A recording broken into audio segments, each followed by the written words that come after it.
آج کے سبق میں ہم پڑھیں گے کہ ہندوستان میں سب سے پہلے مسلمانوں کی آمد کیسے ہوئی، یعنی پہلے اسلام کس طرح آیا ہندوستان میں، اور وہ کون مسلمان تھے جو سب سے پہلے ہندوستان میں آئے تھے، اور کس طرح اسلام پھیلا ہندوستان میں، اور آج پورے ہندوستان کے کونے کونے میں اسلام پھیل گیا۔ تو اس کی تاریخ کیا ہے، پس منظر کیا ہے، یہ انشاءاللہ تعالی ہم اس سبق میں پڑھیں گے۔ پڑھو بسم اللہ الرحمن الرحیم۔ بسم اللہ الرحمن الرحیم۔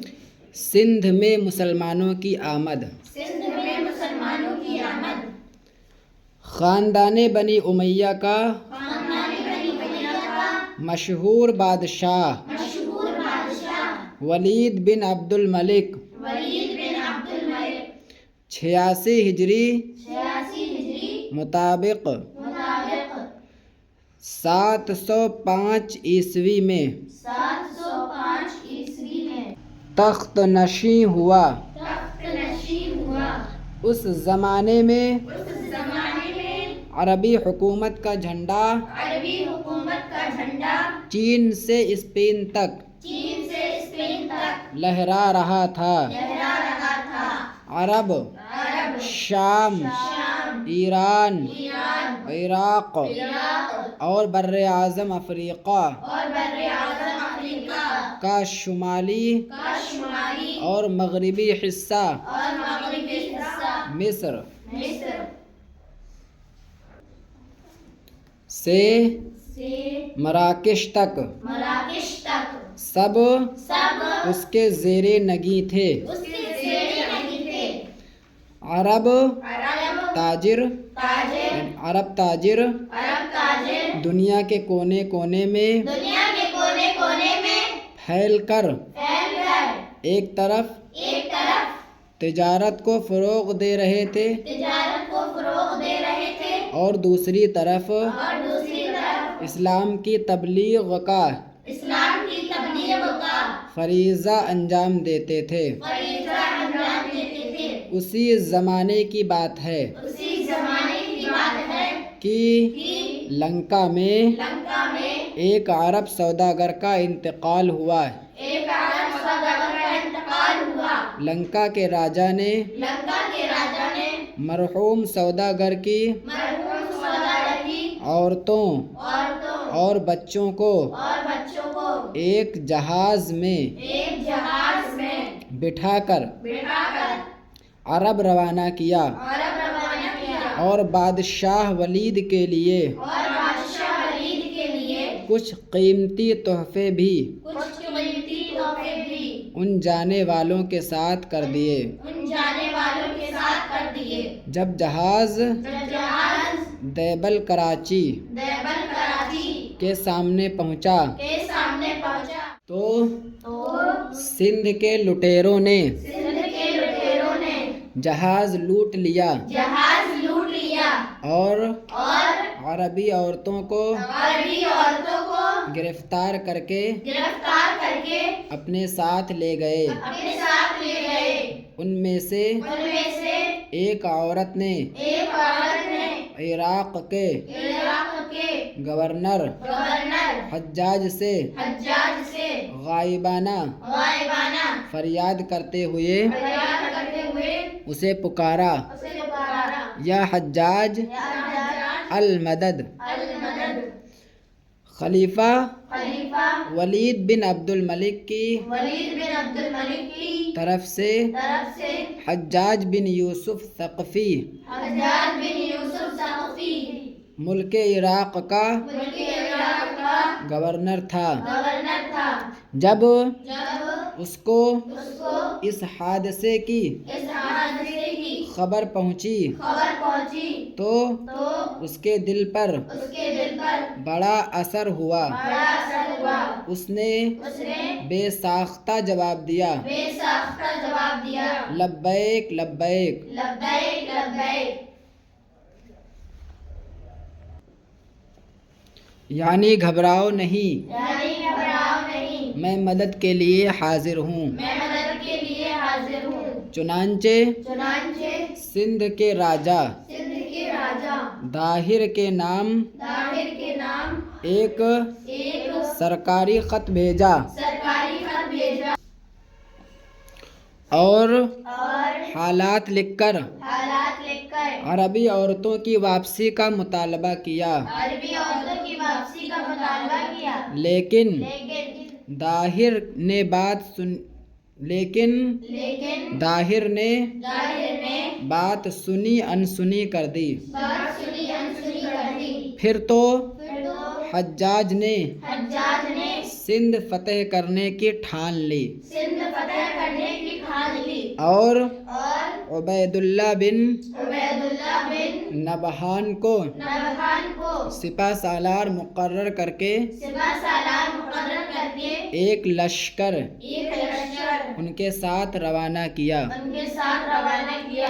سندھ میں پہنچ کر سندھ میں پہنچ کر جب جب عربوں عربوں اور سندھیوں میں اور سندھیوں میں جنگ شروع ہوئی جنگ شروع ہوئی اور اور حضرت حضرت عبید اللہ شہید ہو گئے عبید اللہ شہید ہو گئے تو تو حجاج نے حجاج نے بدیل کو بدیل کو سندھ پہنچنے کا حکم دیا۔ سندھ پہنچنے کا حکم دیا۔ وہ 3000 کا لشکر وہ 3000 کا لشکر ساتھ لے کر پہنچے لے کر پہنچے اور بڑی بہادری کے ساتھ مقابلہ کیا۔ اور بڑی بہادری کے ساتھ مقابلہ کیا۔ عین میدان جنگ میں عین میدان جنگ میں ان کا گھوڑا ان کا گھوڑا بدکا بدکا وہ گھوڑے سے وہ گھوڑے سے گر پڑے۔ گر پڑے۔ سندھیوں نے سندھیوں نے حملہ کر کے حملہ کر کے انہیں شہید کر دیا۔ انہیں شہید کر دیا۔ جب حجاج کو جب حجاج کو اس کی اطلاع ہوئی اس کی اطلاع ہوئی تو اسے بڑا صدمہ ہوا۔ تو اسے بڑا صدمہ ہوا۔ اس نے اپنے نوعمر چچا زاد بھائی چچا زاد بھائی محمد بن قاسم محمد بن قاسم ثقفی کو ثقفی کو 6000 فوج دے کر 6000 فوج دے کر سندھ روانہ کیا۔ سندھ روانہ کیا۔ محمد بن قاسم نے محمد بن قاسم نے پہلے دیبل فتح کیا، دیوبند فتح کیا۔ پھر آگے بڑھتے گئے پھر آگے بڑھتے گئے یہاں تک کہ خود راجہ داہر فوج لے کر راجہ ظاہر فوج لے کر مقابلے پر آیا۔ مقابلے پر آیا۔ اسلامی لشکر اسلامی لشکر اور سندھی فوج کے درمیان اور سندھی فوج کے درمیان خوب گھمسان کی لڑائی ہوئی۔ خوب گھمسان کی لڑائی ہوئی۔ اللہ تعالی نے اللہ تعالی نے مسلمانوں کو مسلمانوں کو فتح دی۔ فتح دی۔ راجہ داہر راجہ ظاہر مارا گیا مارا گیا اور سندھ پر اور سندھ پر مسلمانوں کا مسلمانوں کا قبضہ ہو گیا قبضہ ہو گیا۔ اور اور وہ عربی عورتیں بھی وہ عربی عورتیں بھی مل گئیں مل گئیں جنہیں سندھی لٹیروں نے سندھی لٹیروں نے قید کر رکھا تھا۔ قید کر رکھا تھا۔ سندھ فتح ہو جانے کے بعد سندھ فتح ہو جانے کے بعد محمد بن قاسم نے محمد بن قاسم نے پنجاب کا رخ کیا پنجاب کا رخ کیا اور ملتان تک قبضہ کر لیا۔ اور ملتان تک قبضہ کر لیا۔ مسلمانوں کی مسلمانوں کی روز بروز روز بروز جنگی کامیابی دیکھ کر جنگی کامیابی دیکھ کر چتوڑ چتوڑ اور قنوج اور قنوج کے راجاؤں نے کے راجاؤں نے بے لڑے بھیڑے بھیڑے محمد بن قاسم کی محمد بن قاسم کی اطاعت قبول کر لی۔ اطاعت قبول کر لی۔ جنگ سے فرصت ملنے کے بعد جنگ سے فرصت ملنے کے بعد محمد بن قاسم نے محمد بن قاسم نے سندھ میں سندھ میں اسلامی سلطنت قائم کی اسلامی سلطنت قائم کی، جسے جسے عرب کی عرب کی مرکزی حکومت کی شاخ قرار دیا۔ مرکزی حکومت کی شاخ قرار دیا۔ سمجھ میں آ گیا کہ عرب سے کس طرح ہندوستان میں اسلامی حکومت آئی؟ یہ اس کے پیچھے کا پس منظر بنا تھا۔ اس طرح اسلامی حکومت ہندوستان میں آئی اور پھر دھیرے دھیرے پھر اسلامی راجا ہوئے۔ جو اسلامی راجا گزرے ہیں وہ سب بعد کے ہوئے ہیں۔ سب سے پہلے محمد بن قاسم آئے ہوئے تھے اور انہوں نے اس طرح اسلامی سلطنت قائم کی تھی۔ جا بجا کئی ہزار عربوں کو آباد کیا. کئی ہزار عربوں کو آباد کیا. جا بجائے جگہ جگہ کئی ہزار عرب آ کر کے ہندوستان میں آباد ہوئے. مسجدیں بنوائیں. مسجدیں بنوائیں. مسلمانوں کا عدل و انصاف. مسلمانوں کا عدل و انصاف. ان کی صاف ستھری اسلامی زندگی. ان کی صاف ستھری اسلامی زندگی. ان کی نیکی ان کی نیکی اور پرہیزگاری اور پرہیزگاری دیکھ کر کثیر ہندو اپنی خوشی سے مسلمان ہو گئے. اپنی خوشی سے مسلمان یعنی مسلمانوں کے کردار کو دیکھ کے مسلمان ہوئے تھے. یہ نہیں کہ انہوں نے کوئی دباؤ کے ساتھ مسلمان بنایا ہو تلوار گردن پہ رکھ کے، نہیں. مسلمانوں کی طرز زندگی صاف ستھری اسلامی عدل و انصاف کارکردگی کو دیکھ کر کے مسلمان ہوئے تھے. اس طرح سندھ اور پنجاب میں عربی اور ہندوستانی مسلمانوں کی آبادی شروع ہو گئی. یہ پورا سبق ہوا. سمجھ میں تو آ گیا نا کہ کس طریقے سے اسلامی سلطنت ہندوستان میں قائم ہوئی. اور اس کی بنیاد کیا تھی؟ ہندوستان میں صرف عرب سوداگر آتے تھے تجارت کرنے کے لیے، بس صرف عرب سوداگر.